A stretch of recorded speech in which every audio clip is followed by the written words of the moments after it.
यह कहानी एक पुराने हॉस्टल की है, जहां हर रात कुछ ना कुछ अजीब होता था और कोई भी इंसान यहां ज्यादा दिनों तक टिक नहीं पाता था। आयुषी नाम की लड़की अपनी पढ़ाई के लिए इस हॉस्टल में शिफ्ट हुई थी। यह हॉस्टल सुनसान जगह पर बना था और दिखने में काफी पुराना था।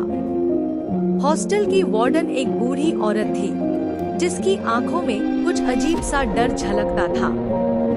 पहली रात आयुषी अपने कमरे में सोने की कोशिश कर रही थी। तभी अचानक दरवाजे पर किसी ने जोर से दस्तक दी। कौन है? उसने डरते हुए पूछा, लेकिन बाहर कोई नहीं था। दरवाजा खोलते ही उसे सिर्फ ठंडी हवा का झोंका महसूस हुआ। उसने सोचा कि शायद यह उसका भ्रम था और वह वापस सो गई।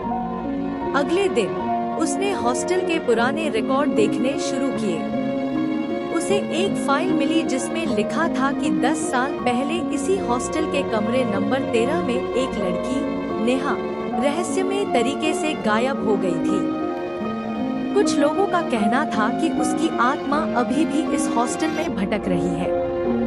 यह जानकर आयुषी के रोंगटे खड़े हो गए। वह अपने कमरे में लौटी और शीशे में खुद को देखने लगी।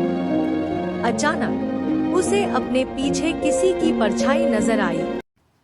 वह घबराकर पीछे मुड़ी, लेकिन वहां कोई नहीं था। रात होते ही अजीब घटनाएं बढ़ने लगी। कमरे की लाइट अपने आप बंद हो गई, फर्श पर खून के धब्बे उभरने लगे और उसे किसी के रोने की आवाज सुनाई देने लगी। डर के मारे वह भागती हुई हॉस्टल के बेसमेंट में पहुंची। वहां उसे एक गुप्त तहखाना मिला, जहां खून से सनी एक पुरानी कुर्सी और दीवार पर कई तस्वीरें लगी थी। उनमें से एक तस्वीर नेहा की थी, जिसके चेहरे पर डर की छाप थी। तभी पीछे से एक ठंडी फुसफुसाहट सुनाई दी। मुझे मारने वाली वही थी। अब तुम्हारी बारी है। आयुषी ने देखा कि वार्डन की आंखों में अचानक डर समा गया। तभी एक काली छाया हवा में उठी और वार्डन को जकड़ लिया। उसकी चीखें पूरे हॉस्टल में गूंज उठी और देखते ही देखते वह अंधेरे में समा गई। अब हॉस्टल में सब शांत था, लेकिन जब आयुषी ने दोबारा शीशे में देखा तो उसे अपनी आंखें लाल नजर आईं और शीशे में नेहा की परछाई मुस्कुरा रही थी। कुछ रहस्य कभी खत्म नहीं होते।